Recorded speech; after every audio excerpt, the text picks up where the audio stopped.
महाराष्ट्रामध्ये मराठा आरक्षण आंदोलनाच्या संदर्भात वेगवेगळ्या ठिकाणी आंदोलन झालेले आहे। काही ठिकाणी आंदोलन शांततेत पार पडले आहेत, परंतु काही ठिकाणी आंदोलनाला हिंसक वळण लागलेलं आहे। महाराष्ट्रामध्ये ज्या ठिकाणी आंदोलनकारांकडून कायद्याचे उल्लंघन व काही ठिकाणी जाळपोळचे घटना घडलेल्या आहे, अशा ठिकाणी महाराष्ट्र पोलीस यांनी गुन्हे दाखल केलेले आहेत व आरोपींना अटकसुद्धा केलेली आहे। आतापर्यंत संभाजीनगर परिक्षेत्रामध्ये 29 ते 31/10/23 च्या दरम्यान घडलेल्या घटनांच्या अनुषंगाने 54 गुन्हे दाखल आहेत आणि 106 आरोपींना अटक केलेली आहे। त्यापैकी बीड जिल्ह्यामध्ये 20 गुन्हे दाखल आहेत आणि त्यातील 307 कलमाखाली 7 गुन्हे दाखल आहेत। सध्या बीड शहरामध्ये जमावबंदी आदेश आहे व इंटरनेट सुविधा तात्पुरत्या स्वरूपात बीड, संभाजीनगर ग्रामीण व जालनामध्ये बंद आहे। महाराष्ट्रामध्ये 24 ते 31/10/23 च्या दरम्यान एकूण 141 गुन्हे दाखल झालेले आहेत आणि 168 आरोपींना अटक केलेली आहे व 146 आरोपींना CRPC 41 प्रमाणे नोटीस देण्यात आलेली आहे। तसेच संपूर्ण महाराष्ट्रामध्ये अंदाजे 12 कोटी सार्वजनिक मालमत्तेचं नुकसान झालेलं आहे। ज्या घटकांना अतिरिक्त मनुष्यबळची आवश्यकता आहे त्यांना अतिरिक्त मनुष्यबळ दिलेलं आहे। आतापर्यंत 17 कंपनी SRPF ची आम्ही वेगवेगळ्या घटकांना दिलेली आहे। तसेच रॅपिड ॲक्शन फोर्सची एक कंपनी बीड जिल्ह्यामध्ये दाखल झालेली आहे। 7000 होमगार्डना पण आम्ही डिप्लॉय केलेलं आहे। कायद्याचे उल्लंघन करणारे व सार्वजनिक मालमत्तेचे नुकसान करणारे तसेच जाळपोळ करणारे असामाजिक तत्व यांच्यावर पोलीस कडक कारवाई करेल। तसेच शांततेत सुरू असलेल्या आंदोलनाला पोलीस सहकार्य करेल। पोलिसांना स्पष्ट सूचना दिल्या आहेत की कायद्याचे उल्लंघन करणारे आणि सार्वजनिक मालमत्तेचे जाळपोळ करणारे लोकांवर पोलिसांनी आवश्यक ती कडक कार्रवाई करावी। महाराष्ट्र में मराठा आरक्षण को लेके महाराष्ट्र में अलग अलग जगह पे आंदोलन हुए हैं। कुछ आंदोलन शांति से हुए हैं और कुछ आंदोलन हिंसक हुए हैं। महाराष्ट्र में अलग अलग जो ठिकान पे कायदा का उल्लंघन किया गया ऐसे आंदोलन व कुछ जगह सार्वजनिक मालमत्ता का जो नुकसान किया गया है, ऐसे जगहों पर महाराष्ट्र पुलिस उन्होंने गुन्हे दाखल किए हैं और आरोपी को अटक किया है।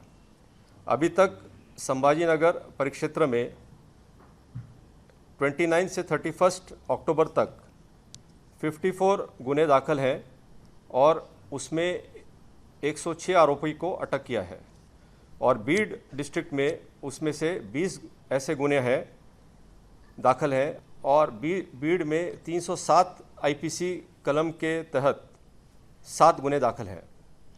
अभी बीड शहर में प्रोहिबिटरी ऑर्डर लागू है और इंटरनेट सुविधा टेम्परेरी बेसिस पे संभाजीनगर ग्रामीण, बीड और जालना में बंद है। महाराष्ट्र में 24 से लेकर 31 अक्टूबर तक 141 ऑफेंसेस दाखल हैं।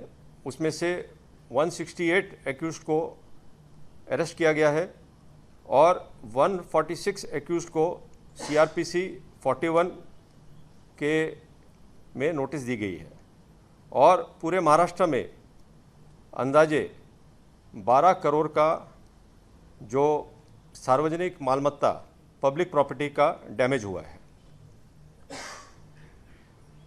जिन यूनिट्स को एडिशनल मैन पावर चाहिए थी उनको हमने एडिशनल मैन पावर दी है। 17 कंपनीज ऑफ SRPF अभी डिप्लॉयड हैं।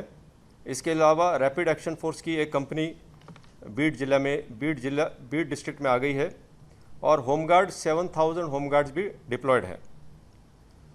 कायदा का जो उल्लंघन करेंगे और जो पब्लिक प्रॉपर्टी को डैमेज करेंगे उन पे ऐसे असामाजिक तत्वों पर पुलिस कड़क कार्रवाई करेगी। जहां आंदोलन शांति से चालू है, ऐसे आंदोलन को पुलिस आवश्यक वो मदद करेगी। पुलिस को स्पष्ट सूचना दी गई है कि जो लॉ को ब्रेक करेंगे और जो पब्लिक प्रॉपर्टी को डैमेज करेंगे उन पे पुलिस कड़क कार्रवाई करेगी। In Maharashtra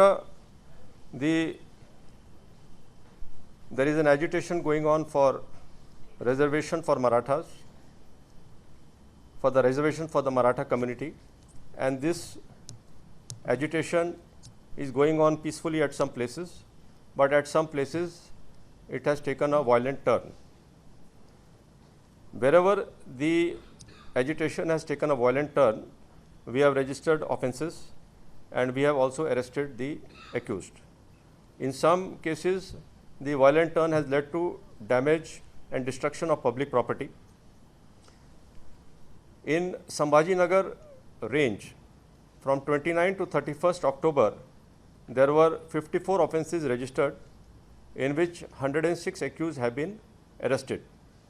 Out of these 54 offences, 20 offences are of Bid district, and out of those 20 offences, in 7 offences, Section 307 IPC has been applied.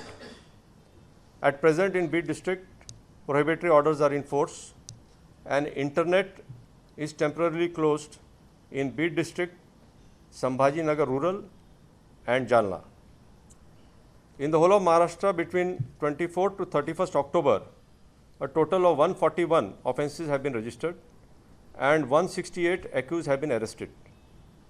And another 146 accused have been served with notices under CRPC 41.